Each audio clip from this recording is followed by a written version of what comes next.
Aujourd'hui, je vais vous parler du cerveau des footballeurs. Oui, parce que première information pour les mauvaises langues, ils en ont un.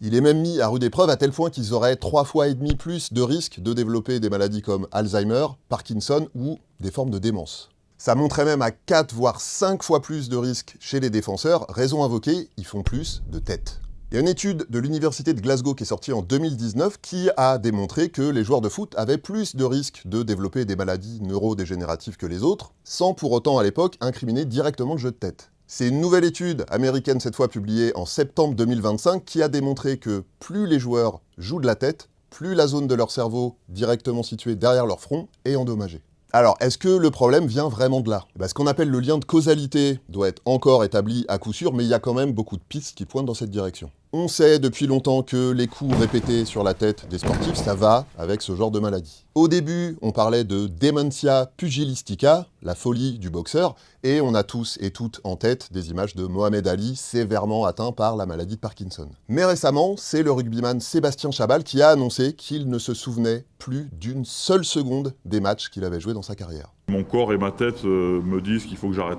Aux États-Unis, il y a des médecins qui se sont penchés sur ce qu'on appelle maintenant l'encéphalopathie traumatique chronique chez des joueurs de football américain, et leurs conclusions sont accablantes. La Ligue a même dépensé 765 millions de dollars pour éviter le procès que leur avaient intenté 4500 anciens joueurs professionnels. Ils accusaient les responsables de leur avoir caché les risques liés aux coups répétés à la tête.